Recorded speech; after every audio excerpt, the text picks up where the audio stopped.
Races like this will break you unless you know these 50 things. Before my first 100 miles, I was just like you, watching random YouTube videos trying to find those golden nuggets. After weeks of digging, I had a list, but it took forever to piece it together. In this video, I'm giving you all the nuggets. We'll go from the ground up.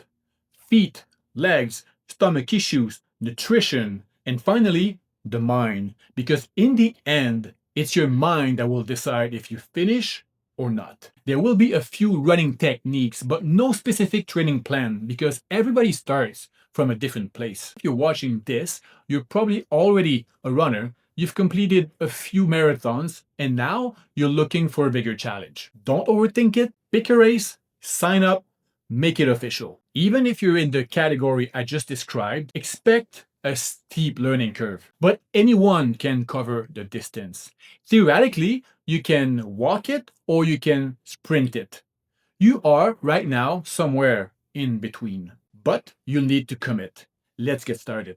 As your mileage goes up during your training, the skin on your feet will naturally get tougher, but blisters can ruin your race. So a simple trick about a month out from your race is to go for a short 1 to 2 kilometers walk barefoot outside. It toughens the skin and it's super easy to do. This one is a old school trick. I didn't believe it at first, but it works. Still about 1 month from your race, soak your feet in warm water with black tea for about 30 minutes every night. Just toss 7 or 8 tea bags in a bucket and you're good. The tannins in the tea is what helps toughen the skin. Before and during the race, apply anti-chafing product between your toes to reduce friction. If you know certain spots always blister, tape them up before the race for extra protection. Toe socks are good too. I use them a lot. Doubling up your socks is also a great option. Avoid ankle socks. They let debris in way too easily. And when you're highly depleted, removing a tiny rock from your sock will feel like a monumental task. Feet swelling is common during ultras.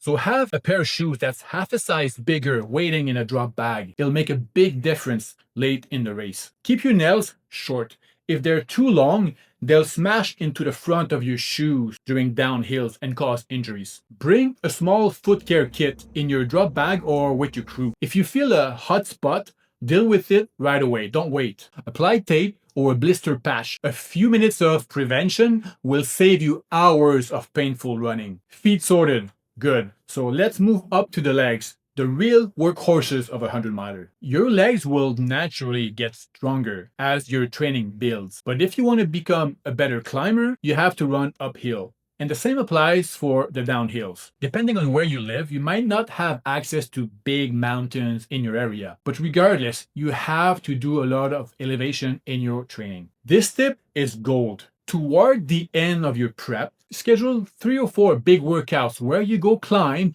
up and down the biggest mountain or hill in your area, even if you have to drive 2 hours to get there. For the first one, aim at roughly 50% of the total elevation your race will have. A couple weeks later, go for 60%. A couple weeks after that, go for 75%. Don't worry too much about the distance. Focus on the elevation. Every time, you'll feel yourself getting stronger and it's a huge plus for your confidence. Practicing downhill running is crucial. It works different muscles and helps fine-tuning your nervous system. Think of it like a football player doing quick footwork drills. Same concept, just apply to running. One trick to save your knees during long descents is to angle your legs a little bit left and a little bit right to spread the impact so it's not always hitting the front of your knee. A common strategy during ultras is to power hike the uphills and keep the running for the flats and the downhills. It preserves energy and keeps your heart rate more steady. But if you're running uphills, quick, small strides are better than long and strong pushes. They also save energy and help you maintain a rhythm you can hold for the entire climb. 1 session a week of squats,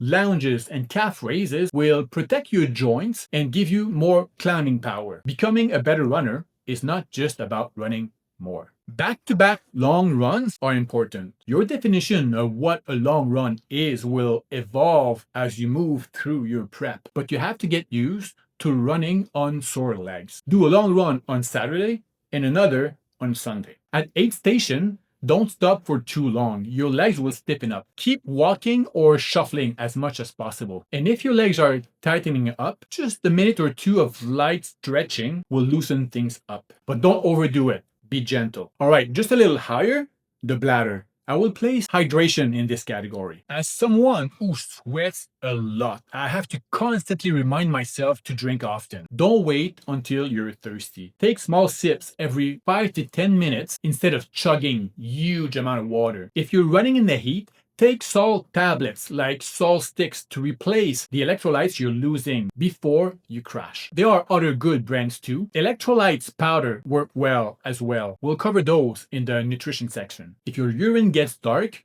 drink more. If it gets so dark it looks like red wine or Coke, it's probably too late. You could be looking at rhabdomyolysis, which could destroy your kidneys. In a race, that's game over and potentially a trip to the hospital. But avoid drinking plain water only. Too much plain water can cause hyponatremia, which is as bad as dehydration. That's why balancing water with electrolytes is crucial. This one is personal. Every runner has different preferences. You'll have to experiment during training. Some people can run 100 miles with gels only. I know I can't. But here are a few things worth knowing. 2 weeks before the race, cut caffeine completely. Reset your tolerance so it hits harder on race day. You might get a headache for a day or two, but you'll survive. You're gonna sweat a lot during your prep, so get into the habit of adding a little salt on all your meals. It helps promote mild water retention, which is a good thing here. 3 to 4 weeks before the race, increase your carbs by 10 to 15% to top up your glycogen stores, unless you're on a keto diet. But don't overdo it. You don't want to feel heavy at the start line. The morning of the race, eat a good breakfast, obviously. Personally, I like spaghetti 2 hours before. Drink some fluid, and 15 minutes before the start, I usually like to eat a piece of black chocolate for energy and a little emotional boost. When the gun goes off, aim at 400 to 500 calories an hour if you're a man, and 300 to 400 if you're a woman. Yes, that's on the high side, but your appetite will drop as the race goes on, so it's better to get ahead early. Ultras are not only running events, they're eating contests. Eat every 30 minutes. Some people do every 20, but it's too often for me. To fill the gap, I sip electrolyte mixes like Tailwind, Scratch, or NAC all day. I always carry a few individual packets in my vest. Eat constantly, even if you feel good. A small 100 calories deficit throughout hours can be enough to ruin your race. You can certainly time things around the big climbs, for example, but stick to the schedule. Once you're in a low, it's extremely hard to climb out. You won't be eating healthy during an ultra. You need calorie-dense food. And sugar is not enough. You need fat and protein. Having an emergency slice of pizza or a burger in your vest is a great idea. Whatever works for you. Avoid foods that need a lot of chewing. Late in the race, everything starts to feel like sand. Drinks like Boost or Ensure are easy ways to get 300 to 400 calories in quickly. Stick to food you know for sure your stomach can handle. Race day isn't the time to experiment. Don't eat everything you see at the aid station if you're not 100% sure. Putting something you really like in your drop bags, a pastry, a favorite snack, will give you something to look forward to. But despite your best efforts, stomach issues are very common during ultras. The main reason is that your body redirects blood away from your stomach to things that matter more in the moment, like your leg muscles. Personally, I vomit in almost every race. You rinse your mouth and you keep going. But it can be an issue if you can't keep any food down. Always carry an over-the-counter anti-nausea medication just in case. Look for Diamond Hydronate. It's sold under different brand names depending on the country. If you need something stronger, Ondansetron is highly effective, but you'll need a prescription for it in most places. During ultras, real food is preferable to gels or powders. You'll have to experiment and find out what works for you. Walk through the aisles at the grocery store and ask yourself, what would I enjoy in the middle of a race? But eating is only half the battle. Convincing your mind to keep going when all the cells in your body are telling you to stop is the real challenge. And that's where we're headed now. Full disclosure, my first attempt at running 100 miles, was a bit of a disaster. In a nutshell, my mind was weak. My prep was solid and I really thought I was ready. At around 2 a.m., I stumbled into the next aid station, approximately at the 115 kilometers mark. My feet, my legs, my back, everything hurt. I removed my shoes and I saw I had a huge blister at the back of my foot. My brain wasn't functioning well, my thoughts were foggy, the negative thinking got louder and louder. I just sat there, staring at nothing, stuck in a spiral of negative rumination until I decided to drop out. I'm telling you this because it can happen to anyone. Your mind will mess with you. Over the years, I've learned a bunch of techniques from endurance athletes like David Goggins, Mathieu Blanchard, and swimmers Russ Edgley that I think will help you too. Never start a race thinking, we'll see how it goes, because something won't go well, guaranteed. And if you've already given you the permission to quit, you will. No back doors, no escape plan. The only way out is the finish line. You want to say, unless I break my legs, I'm finishing this. I will keep going no matter what. I spent 18 years as an advanced care paramedic, and anyone in the healthcare will tell you that how pain is described is extremely subjective. One person will call a paper cut a 9 out of 10, while someone with a broken arm will say it's a 4 out of 10. It's highly correlated to our past experiences. In a 100-miler, you're going to feel the most discomfort you've ever felt. But repeating this hurt in your head will only make it worse. The real skill is changing your inner dialogue fast. Yes, your mind will go to dark places, but if you can flip the narrative in 2 minutes instead of 2 hours, that can save your race. How do we do that? Lie to yourself constantly. It's not going bad, it's going well. You don't have 50 kilometers left, you've completed 110. You're not falling apart, you're getting closer to the finish line. Twist the reality in your head until your body believes it. Think of your thoughts like a TV. If the channel you're watching isn't helping you, change it. Go somewhere else in your head. I once imagined that our helicopter had crashed, and my job was to run to the nearest town to go get help to save my wife and my daughter from certain death. I didn't even have a daughter. The point is, anything that makes you forget the pain is good. Make up stories, create missions, distract yourself, remove any negative thinking from your head. Why? There's a well-known principle among US Navy SEALs. When you're convinced that you've given everything you have, you've likely only reached 40% of your true limits. And I explain this in details in my book, Becoming Legendary.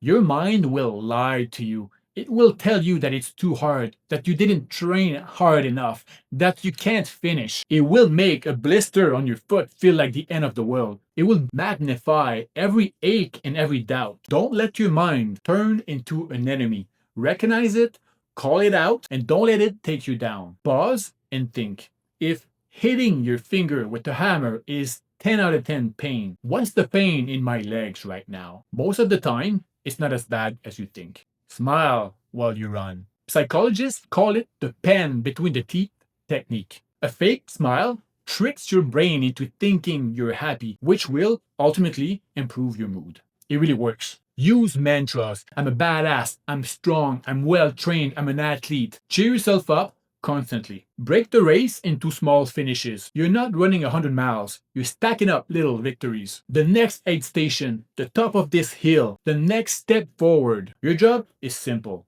Just keep moving. Remember your why. Maybe it's to prove something to yourself, to honor someone, or to silence the voice that said you couldn't do it. Keep that reason front and center. Quitting will erode your soul. After my first DNF, I thought about it for a year. That pain is worse than the one you're feeling during the race. Keep going. And finally, don't forget to enjoy the process. You're out in nature, you're alive, you're about to complete the toughest challenges of your entire life. Be proud. You are a role model, an example of courage and determination. Let that sink in during the race. Hope that helps. But remember, this sport is more than just about crossing the finish line. It's about who you become in the process. And once you succeed, you will never be the same person again. You'll be tougher, stronger, and more resilient. You are a badass. Remember that. Cheers.